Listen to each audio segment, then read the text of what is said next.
वैदिक साइंस में ऐसा साफ लिखा है कि हर एक इंसान के पास कुछ सीक्रेट पावर्स होती हैं और उन सीक्रेट पावर्स को वैदिक साइंस ने नाम दिया है चक्रास का। अगर उन चक्रास को हम एक्टिवेट करना सीख लेते हैं तो हमारे पास कुछ ऐसी सीक्रेट पावर्स आ जाएंगी जिसकी मदद से हमारे ब्रेन की जो थिंकिंग पावर है, जो फोकस पावर है, जो लर्निंग पावर है, वो 100 टाइम्स तक इंक्रीज हो सकती है। कुछ ऐसी पावर जो कि आपकी सारी प्रॉब्लम्स को खत्म कर सकता है। जैसे कि आपकी सबसे बड़ी प्रॉब्लम है कि पढ़ते तो हैं बट याद नहीं रहता, बट अगर आपने उन चक्रास को एक्टिवेट करना सीख लिया तो ये सारी प्रॉब्लम खत्म हो जाएंगी और आप एक बार पढ़ोगे और सब कुछ आपको याद रहने लगेगा। बट सवाल ये उठता है, क्या ये बात एकदम सच है? और अगर हाँ, तो ये चक्रास क्या होते हैं और इन्हें एक्टिवेट कैसे किया जाता है? You will become unexplainably, unreasonably ecstatic. तो कुछ वाइब्रेशंस, तरंगों का अनुभव आता है। Can increase your brain power. तो हाय एवरीवन, मेरा नाम है प्रशांत। चलिए आप सभी की मेमोरी पावर को थोड़ा सा टेस्ट किया जाए। अभी स्क्रीन के ऊपर आपको 15 अलग अलग इमेजेस दिखेंगी और कुछ कुछ नाम्स आपको दिखने वाले हैं। उन 15 नाम को याद करने के लिए आपको मिलेंगे केवल 10 सेकंड। देखते हैं आप कितने नामों को याद कर सकते हो। आपका समय स्टार्ट होता है अब।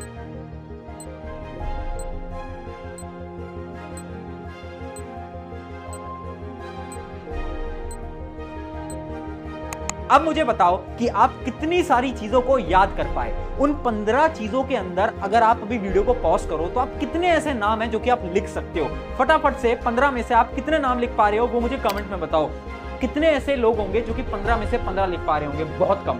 बहुत सारे ऐसे लोग होंगे जो कि 15 में से केवल 5 ही याद कर पाए होंगे, 4 ही याद कर पाए होंगे, कुछ 6 याद कर पाए होंगे, कुछ 7 कर पाए होंगे। ऐसा क्यों हुआ है? ऐसा इसलिए हुआ क्योंकि आज के समय पर हमारी मेमोरी पावर एकदम खराब हो चुकी है। मतलब हम 10 सेकंड के अंदर 15 चीजें भी याद नहीं कर पा रहे हैं। सोच के देखो ये हुआ क्यों है? ये इसलिए हुआ है क्योंकि जो हमारी लाइफस्टाइल है आज के समय पर वो पूरी तरीके से खराब हो चुका है। जबकि पुराने समय पर लोगों की जो मेमोरी पावर होती थी, जो ब्रेन पावर होती थी, वो आज के जमाने से 100x ज्यादा होती थी। इसी का एक मैं आपको एग्जांपल देता हूं, एक स्टोरी मैं आपको बताता हूं जो कि है महाराजा पृथ्वीराज सिंह चौहान की। एक ऐसे राजा जो कि सबसे बेहतरीन राजा के बीच में उनका नाम आज के समय पर बोला जाता है। उन्हीं राजा की एक कहानी मैं आपको बताता हूं। हुआ क्या था, उनके एक एनिमी थे जिनका नाम था मोहम्मद गौरी। मोहम्मद गौरी ने महाराजा पृथ्वीराज चौहान की आंखें जो थी वो निकाल ली थी और एक बहुत बड़े ग्राउंड के अंदर उन्हें खड़ा कर दिया था। मोहम्मद गौरी को ऐसा लगा था कि आंखें निकाल ली हैं, अब तो कुछ ये कर नहीं सकता, कुछ देख नहीं सकता, तो क्या ही होगा। और पृथ्वीराज सिंह चौहान के हाथ में उन्होंने एक तीर कमान दे दी।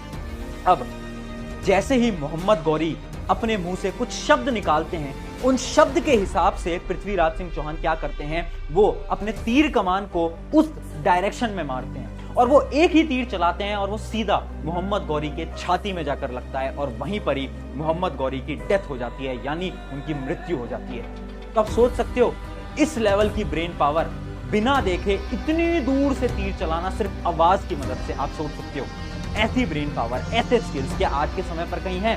बिल्कुल नहीं है। ऐसा क्यों है? क्योंकि ऐसा माना जाता है पुराने समय के जो बड़े बड़े महाराजा थे, या फिर अगर हम बात करें गौतम बुद्ध की, इन सभी ने क्या करा था, अपने शरीर के 7 चक्रों को एक्टिवेट करा था।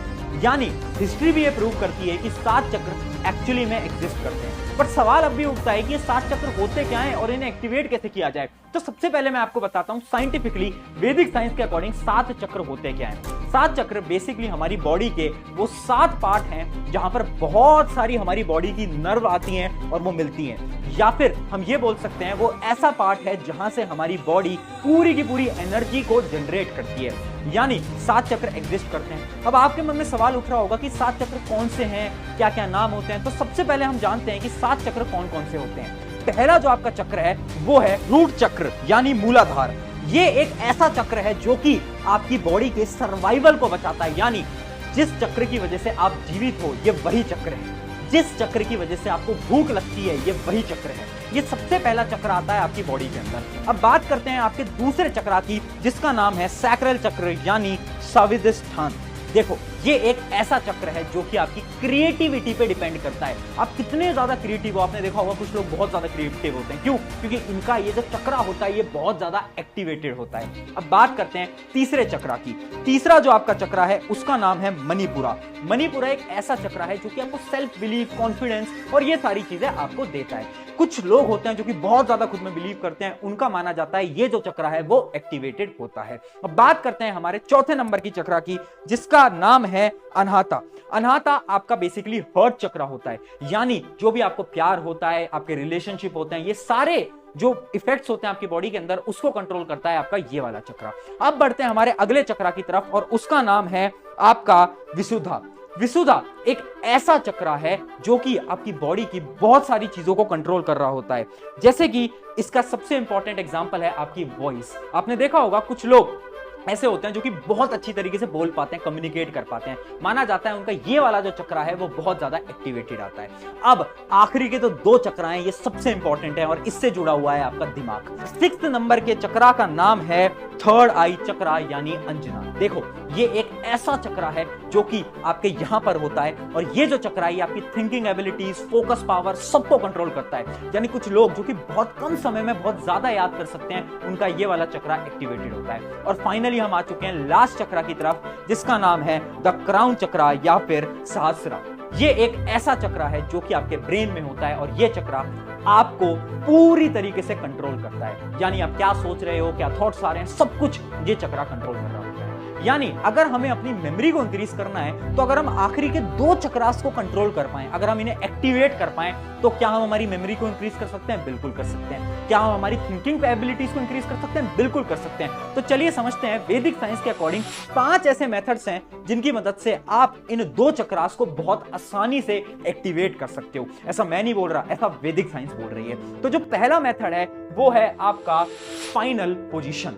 पुराने समय पर आपने देखा होगा लोग हमेशा नीचे बैठा करते थे, नीचे बैठ के पढ़ाई करते थे, नीचे बैठ के खाना खाते थे। क्या उस समय पर बेड नहीं होता था? बिल्कुल होता था। बट ऐसा क्यों किया जाता था? हमेशा नीचे ही क्यों बैठाया जाता था? क्योंकि इसके पीछे एक साइंटिफिक रीजन है। देखो इसके लिए आपको थोड़ी साइंस समझनी पड़ेगी। मैं खुद एक साइंस का टीचर हूं, बट आपको आसान भाषा में मैं आपको समझा देता हूं। होता क्या है, आपकी स्पाइनल कॉर्ड, जिसको हम रीढ़ की हड्डी भी बोलते हैं, उसके अंदर होती हैं बहुत सारी नर्व्स। जितनी भी आपकी बॉडी के अंदर नसें आती हैं, नर्व्स आती हैं, वो सारी की सारी स्पाइनल कॉर्ड से ही जनरेट हो रही होती हैं। अब अगर आप स्ट्रेट नहीं बैठते, इमेजिन करो आप हमेशा झुक के बैठते हो, झुक के पढ़ाई करते हो, या फिर आप थोड़ा बेंड होके चलते हो, तो उससे क्या होगा ना, आपकी जो स्पाइनल कॉर्ड है वो टेढ़ी हो जाएगी, जिससे कि जो नर्व्स हैं उनमें खिंचाव आएगा। इमेजिन करो आपके हाथ में एक रस्सी है, और अगर आप उसे जोर से खींचोगे तो क्या होगा, एक समय पर वो रस्सी टूट जाएगी। सिमिलरली अगर आप बार बार अपनी स्पाइनल कॉर्ड को बेंड करते रहते हो, आप बेड पे लेटे लेटे पड़ते हो, तो उससे क्या होगा, आपकी स्पाइनल कॉर्ड पे प्रेशर आएगा, नर्व्स पे प्रेशर आएगा, जिसकी मदद से जो आपकी बॉडी के अंदर जो सिग्नल्स जाते हैं, आपके ब्रेन के पास जो सिग्नल्स जाते हैं, जो आपकी मेमोरी पावर है, वो सारी चीजें कम होती जाएंगी।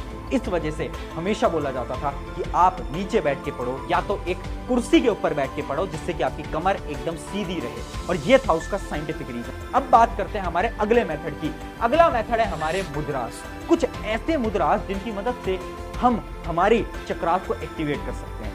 2 मुद्रास मैं आपके लिए लेकर आया हूं। वैसे बहुत सारी मुद्रास होती हैं योगा के अंदर जो कि आप परफॉर्म कर सकते हो, बट मैं 2 मुद्रास वैदिक साइंस के अकॉर्डिंग आपके लिए लेकर आया हूं। पहली जो मुद्रा है वो है ताटका। देखो ताटका एक ऐसी मुद्रा है जो कि बहुत लोग परफॉर्म करते हैं, और इससे बेनिफिट भी देखने को मिला है। इसमें आपको क्या रखना है, आपको दूर पे किसी चीज पे कंसंट्रेट करना है। आप अभी ट्राई भी कर सकते हो, वीडियो को पॉज करके आपको क्या करना है, एक पेन को होल्ड करो और 30 सेकंड्स के लिए या फिर 60 सेकंड्स के लिए उस पेन की निब पे फोकस करो, और ऐसा फोकस करो कि आप सिर्फ वही देख पाओ, और आपके दिमाग में कोई भी थॉट नहीं आना चाहिए, कोई भी आपके दिमाग में ख्याल नहीं आना चाहिए कि आज क्या हुआ क्या नहीं हुआ। एक बार ट्राई करो। आप जब ट्राई करोगे ना, तो आप देख पाओगे आप में से 50% से ज्यादा लोग जब 1 मिनट तक कंसंट्रेट करेंगे, तो तुम कंसंट्रेट तो कर पाओगे, बट तुम्हारे दिमाग में बहुत सारे थॉट्स आने लगेंगे, और यही बताता है कि आपकी कंसंट्रेशन पावर पूरी तरीके से खत्म हो चुकी है।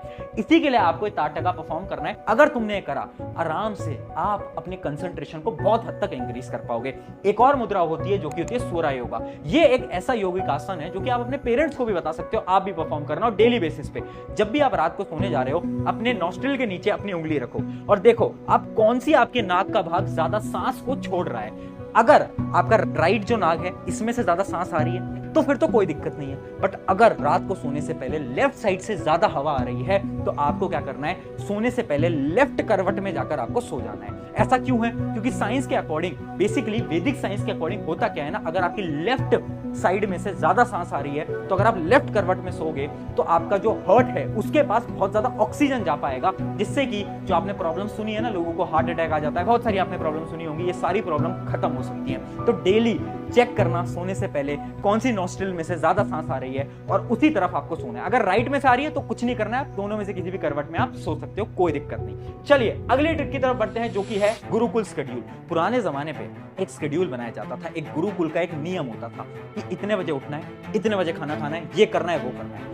आज के समय पर हमारा शेड्यूल पूरी तरीके से खत्म हो चुका है और मैं इतना भी समझता हूं कि आज के समय पर 4 बजे सुबह उठना पॉसिबल नहीं है, कोई नहीं उठता। बट आप डेली काम वही करो जो कि आप करते आ रहे हो। यानी अगर आप सुबह 10 बजे खाना खाते हो तो डेली 10 बजे खाओ। ऐसा नहीं आज 9 बजे, कल 10 बजे, कल 11 बजे। अगर तुम ये करोगे, आपकी बॉडी के जो एल्गोरिदम्स होती हैं, आपकी बॉडी के जो केमिकल्स होती हैं, उनकी टाइमिंग पूरी तरीके से हिल जाती है और आप देखोगे तो कुछ समय बाद आपको बहुत ज्यादा थकान महसूस होगी। आप जब पढ़ने जाओगे आपको नींद आएगी, आप कहीं पर भी बैठोगे आपको बहुत ज्यादा लेजी फील होने लगेगा। इस वजह से गुरुकुल का शेड्यूल फॉलो करो, डेली फिक्स टाइम पे फिक्स काम करो। सुबह 10 बजे उठना है, अगर 6 बजे उठना है, 4 बजे उठना है, जब भी उठना है, फिर खाना फिक्स टाइम पे खाना है, ये फिक्स टाइम पे करना है। एक फिक्स टाइम बना लो, एक गुरुकुल का शेड्यूल बना लो, उसके अकॉर्डिंग आप डेली काम करो। और एक टिप मैं बता देता हूं, एक टर्म होता है डोपामिन डिटॉक्स, यानी अपने हफ्ते में एक दिन आपको ऐसे निकालना है जब आपको मोबाइल को टच नहीं करना, बिल्कुल भी मोबाइल को आपको टच नहीं करना है। अगर आप इतना कर लोगे ना तो बहुत सारी आपकी लाइफ की प्रॉब्लम तो ऑटोमेटिकली खत्म हो जाएगी और आपका दिमाग भी तेज काम करने लगेगा। अब बढ़ते हैं हमारी 4th नंबर की टिप की तरफ, जो कि बहुत ज्यादा इंपॉर्टेंट है, ब्रेन हार्मोनिक साउंड। इसके ऊपर मैं एक वीडियो भी बना चुका हूं। साइंटिफिकली ये चीज प्रूव हो चुकी है कि कुछ ऐसे साउंड होते हैं जिनकी वाइब्रेशन हमारे दिमाग की वाइब्रेशन से मैच कर जाती है।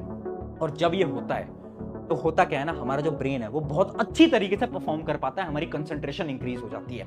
अब एक एग्जांपल मैं आपको देता हूं। पुराने जमाने में लोग बहुत सारे मंत्रों को चैंट किया करते थे, बहुत सारे मंत्रों को बोला करते थे। जैसे एक मंत्र का सबसे पहला पार्ट होता है ओम। अब जब ओम पे रिसर्च की गई तो ये पता चला कि जो ओम की जो वाइब्रेशन है, वही वाइब्रेशन इस दुनिया की वाइब्रेशन है और वही वाइब्रेशन हमारे दिमाग की वाइब्रेशन है। यानी जब आप उस मंत्र को चैंट करते हो, बोलते हो, तो उससे क्या होता है, आपकी ब्रेन की वाइब्रेशन से मैच होता है और आपकी ब्रेन की जो कंसंट्रेशन पावर है वो फटाफट से इंक्रीज करने लगती है। अब ये मैं नहीं बोल रहा हूं, ये सारी चीजें वैदिक साइंस बोल रही है ना, विद प्रूफ। बहुत सारे आर्टिकल्स इसके ऊपर छप चुके हैं, आप जाकर रिसर्च कर सकते हो अपनी।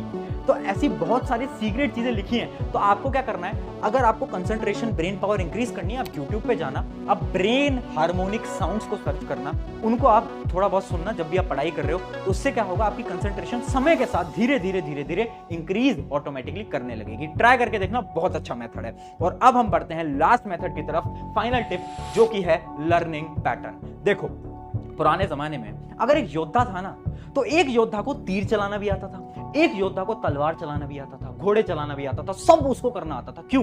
क्योंकि उस समय पर नए नए स्किल सिखाए जाते थे। उस समय पर लोगों को यह मालूम था, अगर हमने नए स्किल्स नहीं सीखे तो हमारा ब्रेन इवॉल्व नहीं हो पाएगा, हमारा ब्रेन बड़ा नहीं बन पाएगा और हमारी मेमोरी पावर, हमारी ब्रेन कैपेसिटीज बहुत कम हो जाएंगी। बट आज के समय पर एजुकेशन सिस्टम पूरी तरीके से खराब हो चुका है। क्या आपको मालूम है कि आपके स्कूल के अंदर आपको सिर्फ 5 ही सब्जेक्ट पढ़ाए जाते हैं, बट जो आपके बोर्ड होते हैं, जैसे कि सीबीएसई बोर्ड, आईसीएसई बोर्ड, इन्होंने 120 से ज्यादा सब्जेक्ट बनाए हुए हैं। और कुछ कुछ सब्जेक्ट्स तो ऐसे हैं जिनका आपने नाम भी नहीं सुना होगा, जैसे कि सोशियोलॉजी, जैसे कि डिजाइनिंग। ये ऐसे सब्जेक्ट्स हैं जो कि आपको स्कूल में पढ़ाए नहीं जाते, बट ऐसे सब्जेक्ट्स आपके सिलेबस में हैं, बट स्कूल्स पढ़ाते ही नहीं है। अब इससे क्या हो रहा है ना, हम सिर्फ 5-6 सब्जेक्ट ही पढ़ रहे हैं, उससे हमारा ब्रेन बड़ा ही नहीं बन पा रहा है, इवॉल्व भी नहीं हो पा रहा है। और जब ब्रेन इवॉल्व नहीं होता तो उससे प्रॉब्लम ये होती है कि हमारी मेमोरी कम रह जाती है, हमारी कंसंट्रेशन कम रह जाती है। अब आपको क्या करना है, एजुकेशन सिस्टम को हम जल्दी से नहीं बदल सकते, आपको एक प्रोसेस को फॉलो करना है, लर्निंग न्यू थिंग्स। वादा करो खुद से कि कुछ ना कुछ नया करते रहो। केवल पढ़ाई की बात नहीं कर रहा हूं मैं, कुछ नया, कोई स्पोर्ट्स में आप नया कर सकते हो, कुछ क्रिएटिव फील्ड में आप नया कर सकते हो, कोई नई स्किल्स को आप सीख सकते हो, बट आपको सीखते रहना है। जब तक आप सीखते रहोगे तब तक आपका ये जो दिमाग है ये बढ़ता रहेगा, ये इंक्रीज होता रहेगा और आपकी कंसंट्रेशन ऑटोमेटिकली पढ़ाई के अंदर भी स्ट्रांग होती रहेगी। इन 5 मेथड को फॉलो करना और समय के साथ शायद आप भी अपने चक्रास को एक्टिवेट कर सकते हो। अगर आपकी इससे मदद हुई है, अपने एक मित्र के साथ शेयर करना, अपने पेरेंट्स के साथ शेयर करना, ताकि वो लोग भी देख पाएं और वो भी जान पाएं कि जो साइंटिफिक इतिहास रहा है हमारा, उसके अंदर बहुत सारी ऐसी चीजें हैं जो कि आज के समय पर छुपी हुई हैं। शुक्रिया एवरीवन, मेरा नाम है प्रशांत, मिलते हैं नेक्स्ट वीडियो के अंदर।